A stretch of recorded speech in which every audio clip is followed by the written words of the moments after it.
the lesson. Oh yeah. Tell us a little bit about just the way Koolism all came about, because you guys, were around. Was it the early 90s or mid 90s? Yeah, I mean, myself and Daniel, we first met in 92. Now, just real quick, correct me if I'm wrong. Before that, was it you and your? It was myself, Daniel, and my cousin. Okay. And we had, because I was actually rapping with my cousin at the time, and we were looking for someone to produce the music, and a mutual and acquaintance said, "Oh yeah, I know this kid. He's making beats at the moment." And I was like, "Oh yeah," and he actually an actual beat tape, passed on the tape, and I pressed play. I was like, "Man, these beats are mad. Who is this guy?" And yeah, it was Daniel, and we met around 92. We put out a little tape that was just locally available in Canberra. But then Koolism didn't really.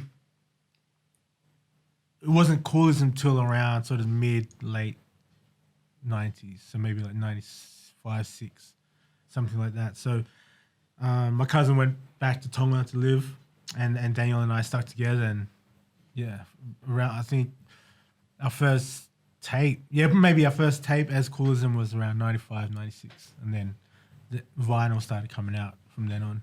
Now, I heard an interesting story. Here we go. Yeah, no, that's why I love these interviews, because I get to clarify. And tell me which is right, which is wrong. It could all be wrong. That there was an incident where Daniel's son's record collection got stolen. All right. And you guys had to actually make your record from sampling cassettes or something like that. I mean, I love how these kind of rumors develop over the years. Time. So tell us. It's partially true. Well, we had done a show in the Blue Mountains, which is just outside of Sydney, and we drove back, and it's maybe 3 hours. So we were like, oh man, we had dropped Daniel off, my girlfriend and I, somewhere. So it was just my girlfriend and I in the car, and had gear in the car, and we got back like mad early in the morning and just couldn't be stuffed lugging at all. So we left it in the car, which obviously in hindsight is the worst idea ever. But it was in a secure car park in her apartment block. So I was thinking, man, surely it'd be all right. Went up, had a sleep. I think she went to go to work or something the next day, and she rings up crying. I'm like, shit, what's going on? Oh, am I allowed to swear? Yeah, no, I was like, man, what happened? And she's like, glass is broken everywhere, and people have stolen the gear. And his heart just sank. And I was like, oh, man. So, yeah, what had happened, obviously someone broke in, and they took, luckily, only the stuff was in the back seat. In the boot was like the MPC and racks and stuff that were actually, to someone that's not into records, would have been more valuable, to sell. Maybe they did see it and it was thought, I'm not liking this gear. So they just ended up stealing like bags. But those bags were far more valuable than the equipment, because it had rare records and it had zip disks for the MPC that we had been making our album on, and so all of that had gone. I felt so bad. Like, Daniel never really let me have it. Like, he never was like, oh, you're an idiot. You knew you shouldn't have. He was just kind of like, all right. But I knew that he was spewing. And I was spewing. I was disappointed in myself. But yeah, so that got stolen. But no, we didn't make the album from just sampling cassettes. We tried to remake by memory what we had already made, which was a pain in the ass. And sometimes that's even better. Because it comes out better the second time around. You just try different things and just come across different things, and sometimes it's for the better. Now, Canberra's not only in Aussie hip hop, but just geographically, I always feel that Canberra's just a little bit isolated. Oh, yeah, a little bit. Yeah. Okay. Oh, back then, man, it was crazy. Now it's not so much. But back then, man, I had to. Before we had proper shops that would have imports, I would have to catch a bus to Sydney. I would save my money, get a bus ticket, catch it at 6:30 in the morning, go to Sydney, spend the whole day shopping, like clothes, records, and then catch the last bus back. And that made me really appreciate the music I was buying, you know what I mean? And back then too, it was awesome. There were hubs, record stores where you could go there, and someone else would be there, and you'd be looking at him like, "Who's that guy?" And then someone was like, "Oh yeah, that's Sirek from Death Wish Cast." And, oh shit, and you would meet a lot of people, and it'd be a great space to meet like-minded people. But yeah, Canberra was really isolated. But I think that's what really really inspired us to work on our art and craft, because I would play sports, during the winter, and you wouldn't do anything else because Canberra was so cold. So you would just go to someone's house, like party, or just like record music and work on music. And again, we had to catch buses to Sydney to do a show to like 10 people, whatever. And it was definitely, it was a beautiful time, man, because even though, the exposure and the money wasn't there as it is today for a lot of artists, it was just really genuine,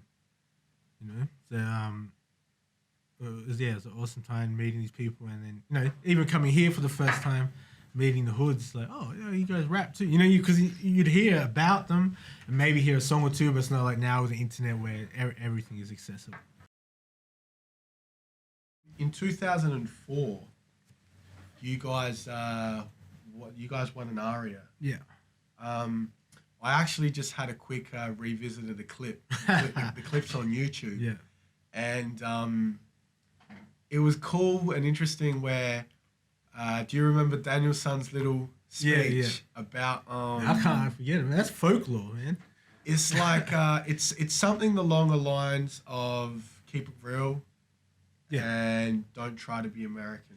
I think that was that was message. Essentially the message of just you are able to be yourself and be successful. That was the bottom line, the essential part of what he said. He said it in a kind of roundabout way where a lot of people kind of felt disrespected, which, if the shoe fits, fair enough, wear it. But a lot of people, like I said, essentially it was him saying, look, you can be yourself and you're able to be successful. But a lot of people thought he was taking a dig at people like using American accents. He did say, like, you don't have to be American, which meant, we didn't have to emulate other people in order to be successful. But a lot of people took it as Daniel saying, oh, you shouldn't rap with an American accent, it sucks. And yeah, it was very interesting after that because there were a lot of people going, yeah, and there were a lot of people like hating a lot, they just felt really disrespected. And that whole night I had people in my ear say, oh, well, the old argument of hip-hop's American, you should sound American. I'm like, I can understand that, but you're not American, you're Australian. But I didn't want to hear it. I wanted to kind of celebrate the win, but just, it was a very interesting night. And it's good, it was a speech that a lot of people were still talking about today, instead of the old, like, oh, thank God and thank this person, that person. It was something that was off the cuff and straight from the heart. So, yeah, it's a beautiful thing. I personally loved it. Yeah. Like, I watched it and I was just like, word. Like, yeah. But, that's just me. It's interesting. I think because, we weren't even going to go to the Arias because we thought we're definitely not going to win, and you had to pay for your own tickets, you know what I mean? And so we're like, I'm not going to pay this amount of money to go there and lose. And then we thought about it, like, well, it could be the last time we're nominated, so it might be a fun thing to go. And luckily we did. But yeah, in saying all that, I think if we had kind of tricked ourselves into thinking we had a chance, Daniel may not have had that speech. It's just because it was just off, caught us off guard, and it was straight from the heart. And that's why it was such a beautiful moment, because there was no preparation in that. And it was just something that he just thought about on the spot and meant a lot to a lot of guys. What are your thoughts on the whole, rapping in a different accent? Yeah, definitely not as staunch as I was back then. Before then, I was like, no, I'm not hearing it. I'm not hearing it. You have to rap the way you talk. And I still feel like that, but just not as staunch. If I hear someone with a twang, I do say like, he's got the twang, and it's not for me, but more power to him. I just let them do their thing. I would prefer, like, personal preference. I would love to hear someone rap in their natural accent. I mean, I also understand that because of the rhythm of rapping, some words will be stretched and, you know, pronounced differently. And, you know, it's poetic license as well, you know, to kind of play around with things. But yeah, I'm definitely not as staunch. I mean, even my show, I'll play some local artists or some New Zealand artists that have a bit like a kind of twang in there. I definitely have learned to appreciate the skill and what they're saying more now than how they're saying it. But you know, people in Europe have been doing that for years too. You know, like Loop Troop and all those guys have been. You know, people from Denmark. If they're not rapping in their native tongue, they're rapping in an accent in American. But you know, a lot of them learn their English from, you know, American schooling or American movies, media, whatever. With Iggy, like, I just feel with Iggy, she's just not a good rapper, regardless of whether she raps like she's from Atlanta or whatever. For me, I just don't feel like she's a good rapper. That's my only thing with her. I don't really necessarily care that she raps like, you know, American. But, you know, she's successful. She went over there, did what she had to do to get to where she is now. Good on her. Her accent is bad, but, you know, it's kind of a real... At least she could put a good accent on. You know, that would be awesome. But it's just this kind of hybrid New York, Atlanta, just... I don't know. It's a really bad accent, but, you know. Did you see... do you ever watch Sway in the Morning? Yeah, I love... I mean, you know, Sway and Tech, you know. They're like the original... radio personalities, you know. Did you see Iggy's appearance on... Yeah, and that guy called up? Oh, man. I would have hated to be in that room at that time. I would be in the seat like, oh, shit. You know. But, you know, it's interesting because a lot of Americans are kind of are picking up on that, like...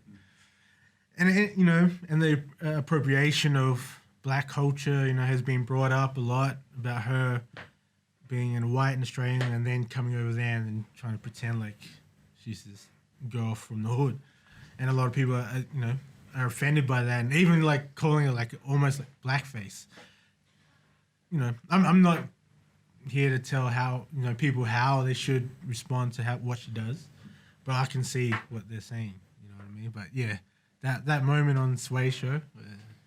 I know it's unbelievable. On the topic of Sway and Tech, before that.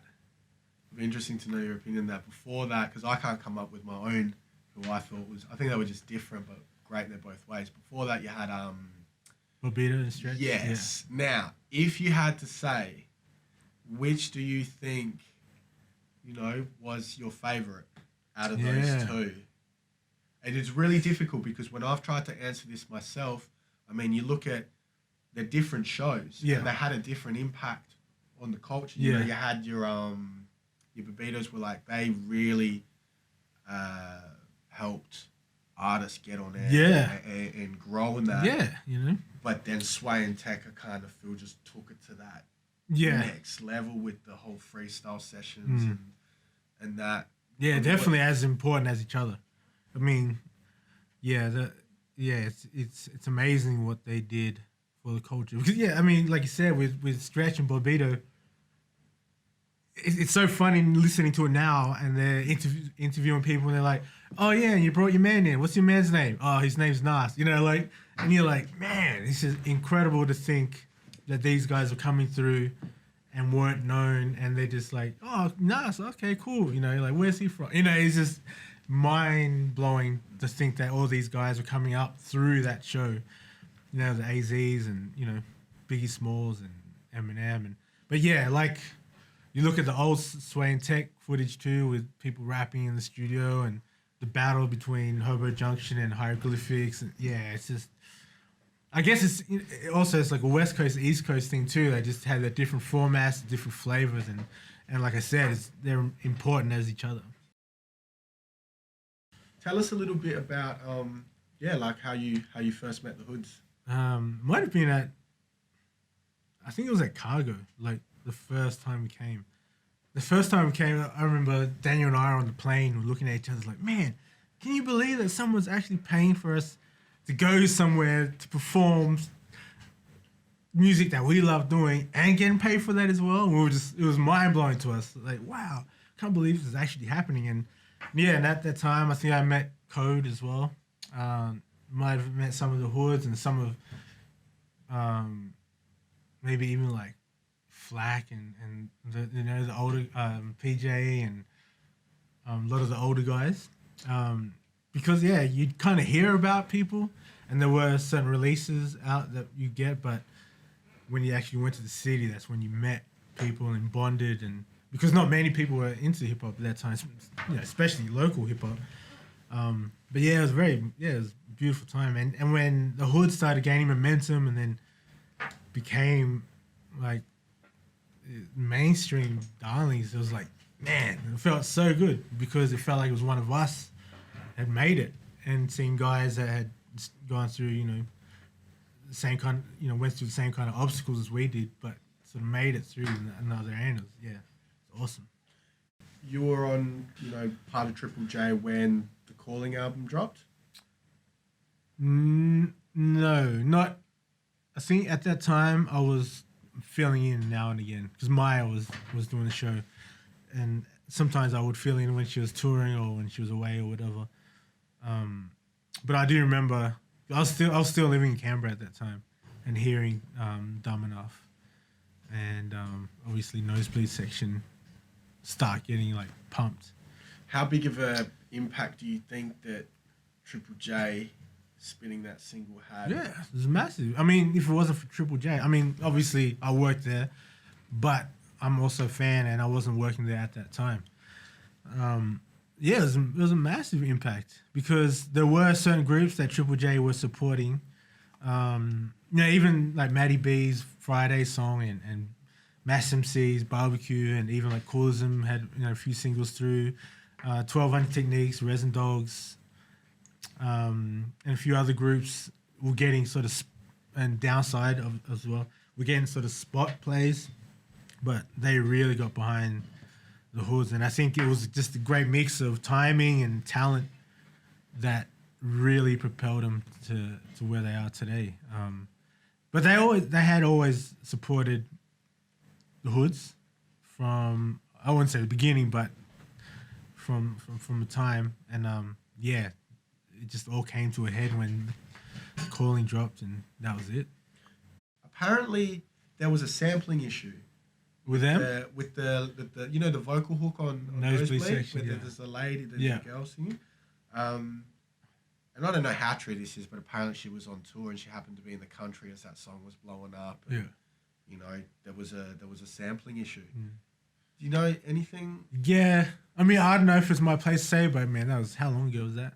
2003. Yeah, it's ages ago. I could speak on it now then, but it was nothing bad. But yeah, I mean, I remember performing with the Hoods one night, and then we went out after, had a couple of quiet ones, and he had said that they had been, because she's Australian, the artist, and apparently her or her manager had been calling them and I think leaving messages, and I think they didn't get back to them because they were just thinking, oh man, they've called it, because that song was huge, and apparently that wasn't going to be on the album as well. That was like a last minute inclusion, and I think they were just really nervous, like, oh, what do they want? But apparently, yeah, she just wanted to ring and say she liked the song.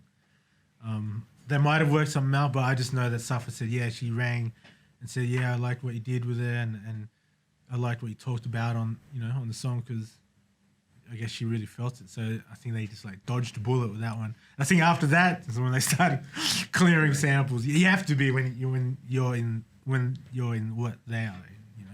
It's crazy not to. Tell us, I guess, in a bit of detail, how the whole Triple J thing, came about. Because obviously you started, the music thing as an artist. Yeah. And now you're, a radio personality. So tell us a little bit about that transition, like how it all come about. Yeah, I mean, it was never in the plans to. I mean, obviously now I'm thinking, man, I lucked out, but then there is no such thing as luck, is there? I mean, it's fortune, but you work hard towards it, and you just put yourself in certain situations. And I always say, oh, it was lucky I was in the right time, the right place. But, you work yourself to that position where things can present themselves, the opportunities. So when she was doing the show and then she would go on tour or travel, they would have certain people that they would call, And then one day I was just in Sydney and she saw me. She said, would you be interested to fill in now and again? I was like, oh yeah, that'd be a lot, fun. Play the music that I like. What's not to like about that? So yeah, that would happen a couple of times, and then it came to a time where she said, look, I'm moving overseas to America to live. And the people at Triple J asked myself and a few others, are you interested in the job full time? I was like, yeah, of course. So we submitted our demos, and I got the job, and yes, it's an awesome job. I mean, like, as you get to talk to cool people and play music that you feel is great to present to people, and like I mentioned up top, it was never on the plans to be on the radio, but I'm really stoked that I did do it. And there was a kind of conflict because, as you mentioned, I'm an artist, and I didn't want to take the job and then they're gonna say, okay, I'm not playing any more Koolism now because you're working here. That was the concern. So, and they were like, nah, if the music's good, we're gonna support it. And I was like, okay, cool. So yeah, I'm still there and I'm loving it, man. We get a few submissions. You guys would get a lot more, Yeah, right? yeah. Because you're a national thing. Just out of interest, how many submissions on average would you get a week for your show? And can you remember any standout submissions, whether they were for the right or wrong reasons? Yeah, as far as submissions, yeah, a lot. And I do try and listen to all of it, because you never know. Like, I've come across people that come from like rural areas in Victoria or wherever, and you kind of look at it and you're like, you can usually tell the first kind of 10, 20 seconds whether you're gonna like it or not. But you never know. So, and I played this and I was like, oh man, this is awesome. No one's heard of this guy. And that's the kind of things you want to support. There've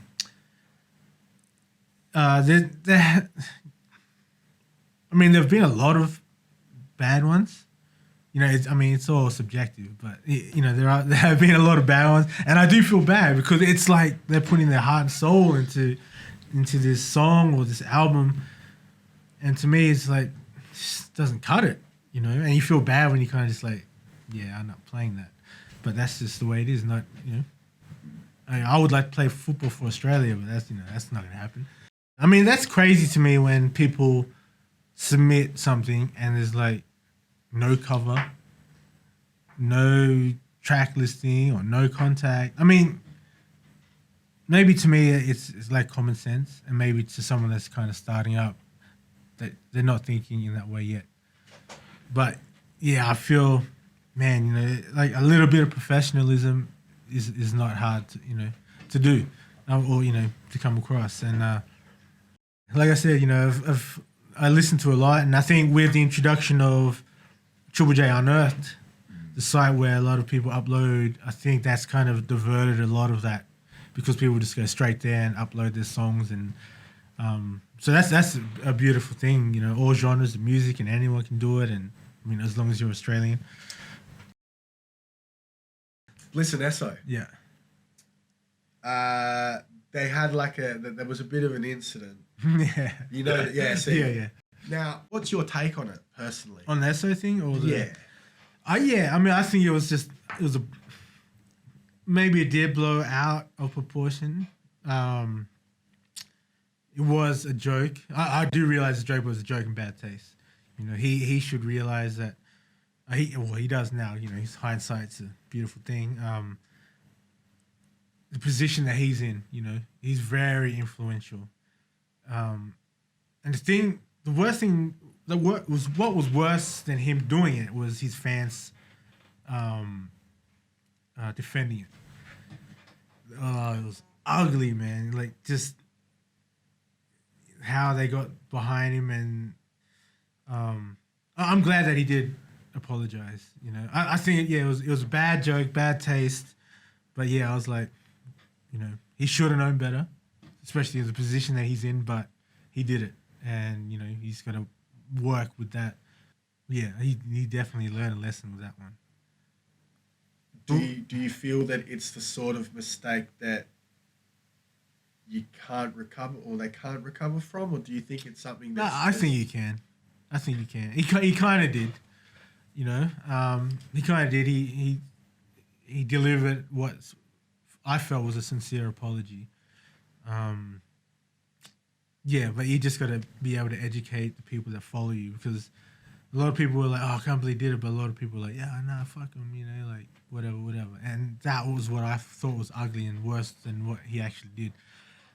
As far as the Triple J thing, what to my knowledge was they didn't ban Bliss So I think we just didn't play them by chance between what was happening, and I think some people felt like we had put a ban on their music, you know, which to my knowledge wasn't the case.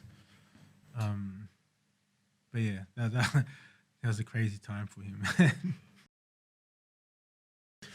Tell us about some of the artists that you've worked with, some of the international artists that you've worked with.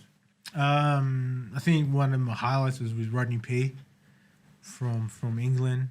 I grew up listening to London Posse, and I just felt there were a lot of parallels between the scene in Australia and the scene in the UK, because we both felt like we were the underdogs to the US, and rightfully so. You know, that's where it began, and that's where a lot of things popping. But you know, there was always that complex of America being the bigger brother, and I felt that, and a lot of people felt that England were our kind of sibling or just older brother, you know, and because we knew the same struggles, and we came from, I mean, you know, Australia is from, you know, it's colonized by, you know, from that part of the world, so we had a lot of parallels, and I, you know, I'm a big fan of reggae music, and when London Posse came out, they had, you know, their reggae and soca influences, as well as them rapping in the Cockney accent. You know, they were the first ones to do that. You know, a lot of people were rapping like American. They came out rapping like the way they spoke, as well as the Jamaican patois, you know, incorporated within that. So for me, that was like really refreshing, and I felt I related to that more than I did to a lot of US stuff. Even though I loved stuff from the US, I related more to that. So to work with Rodney P because of all that was a highlight. Also, I did a song with Casual. I don't know where that ended up. Like, Casual was one of my favorite rappers, and we did the song, and I don't even. It wasn't for him. It was for someone here. I think it was meant to be for a compilation, and so I don't know where that ended up. I'd like to know though.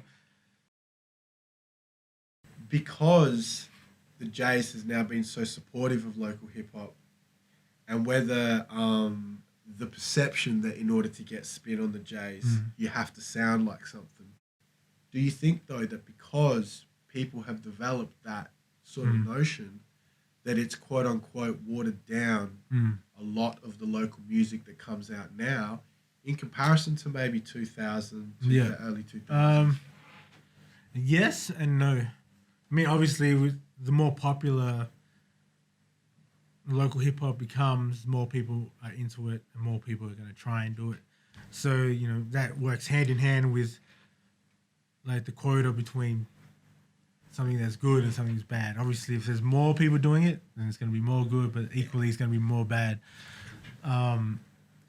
Yeah, I definitely think for a few years there, people were trying to sound like the next Hilltop Hoods or the next Funkles, or the next Bliss and Esso. But I feel like in the last 2-3 years, people are really beginning to become comfortable in what they want to do. You know what I mean? And not feel like, oh shit, I better sound like Delta or Tram, or else no one's going to listen. Or I'm going to have to sound like, you know, Suffer if I want to get that mainstream love. I think people are just making what they want. Because, you know, I think the scene is like beautiful at the moment, you know, because you have someone like Gecko and Flu and all those guys, Craig Cartel, making this sort of, I mean, it's kind of cliche, we're underground, but it's still very exciting. It's not just your typical backpacker kind of hip hop, but then you have people, you know, like Remy that are kind of touching mainstream, and it's different sound. Everyone's just doing what they do. It's not just the one scene anymore. You know, you have different pockets. TK, you know, like doing her own thing. It's not traditional hip hop, but it's a branch of hip hop. You know, she's local, Adelaide local, right? TK. Yeah, TK Meister, and you know, and there's no certain sort of path you have to take anymore. You know, especially with the internet, everything is like open season. You can just do what you want to do and hope for the best. An interesting artist I think that's emerged recently is Kerser. Yeah, he's a phenomenon. You know, like same like some of his music, I don't connect with, but in saying that, you know, that music isn't for me. You know, he's making it for other people. But yeah, I mean, when I first came across him, I think someone said, "Oh, you check this guy out, Kerser." I was like, "Who's that?" He's like, "Check this video out." I checked his video out, and I think it had like 500,000 plays. I was like, "What the hell? Who is this guy?" And you know, I started looking into him, and I didn't like the music, but I really appreciated what he was doing. You know what I mean? Like his hustle was crazy, and his attitude of, I'm making the music I want to make, and it's for certain people that like it. You know, obviously he would like some radio play or video play, whatever, but he didn't need it. You know, and he's selling out tours. You know, selling a lot of records. Stupid amount. I think he did like Kerser G strings or something, and it's just like sold out like that. So yeah, I mean, he can't not appreciate what he has done, because he for real, he is what a lot of artists in the country want to be. Just doing what he wants to do, not having to answer or having to compromise music for anyone, and still be able to reach a certain amount of people and tour off it and make money, you know, make a living off what you would, you know, what you love to do. And, you know, I've had him on the show, and he's like very respectful. And I feel, I mean, not sure if it is because, not to my own horn, but he felt like he was quite humble. I'm not sure if it's because he was on my show, because he knows I know my shit, or whether that's just him. But I've met him a few times, and I've never felt like, I mean, you listen to the music and he feels like he's just like a mad dick, and he just, you know, takes the piss on a lot of people and loves himself. But when you meet him, he's actually quite genuine and respectful, like I said. So, yeah, I can't give that guy a lot of respect from me, you know, doing what he does. Like I said, the music, there's been a few tunes where I've liked and played on the show. But for the most part, I don't really connect with it. But, you know, regardless of whether I get behind it or not, he's out there. Do you think he would have been able to achieve what he has without the internet? No way. I mean, a lot of people wouldn't have. Now from nowadays, 360. He had been doing a bit of music before the internet really kind of, you know, you were able to manipulate the internet in that way. But that's a lot of, you know, same. His music I don't connect with, but he was on the internet doing his thing, you know, like being the funny dude that he was and doing whatever, and people were gravitating towards him. And then as soon as he dropped the album, everyone already knew who he was and just bought it, and he became a star, you know. Did you see the Kerser 60 battle when it went down? Yeah. What were your thoughts on that? There were some funny things between 360 and Kerser. But yeah, at the same time, I wasn't like overly excited by it. You look at Australian hip hop, where it started, and where it's at now. And it's not slowing down anytime soon, by the looks of it. You know, you got new acts popping up, and you know, really gaining some momentum. what's one thing, or a main thing, if there is a main thing? Is there anything that you miss about local hip hop back in the days? And where do you think Australian hip hop will be, 10, 15 years from now? The one thing I do miss from back in the day, I mentioned it before, were those little hubs, those record stores, where you could. Maybe it meant a lot more to me too, because I was from Canberra, and then when I went to these places and saw people I had heard about, or people, like it wasn't even only rappers and DJs, like writers as well. Graffiti writers would go there, buy paint, and that's so and so from so and so crew, and you're like, oh shit, really? I just felt that was really important for the development of not only that city but the country as well. I really do miss that, but I'm never one to be like, oh man, things were better back in the day, and I've always rolled with what's happening and embraced technology and come to a realization that we can't always live in 1992, 3, 4, whatever. They were great times, but you move on. But that particular thing of having a hub is sticks out in my mind. And as far as where it's going to be, yeah, it kind of does feel like it's unstoppable at the moment, especially like people touring overseas, not only like Bliss and Essos and that, but, smaller acts as well, and people just coming in and making a lot of noise. I don't know, it's interesting because, for a moment there, ska, like the reggae sort of offshoot was really big in Australia, and for a while then it just kind of just died. Well, in the public eye, died. Obviously it's still the underground scene, so it will be interesting. I definitely didn't. I knew it was going to be big, but I didn't realize it was going to be like where it is now. So whether the balloon will pop or not, doesn't really matter because there's always going to be some good hip hop music made here. Who do you think is on the cusp? Like who, like obviously you've got your 60s and your Woods and guys of those. Who do you think's on the cusp to maybe join that pack? Like next draft or something like that. I don't know. I guess All Day is kind of already there. His following is like crazy. That's another guy that kind of took advantage of the internet. He didn't really get much play till a bit later. But he's doing really well.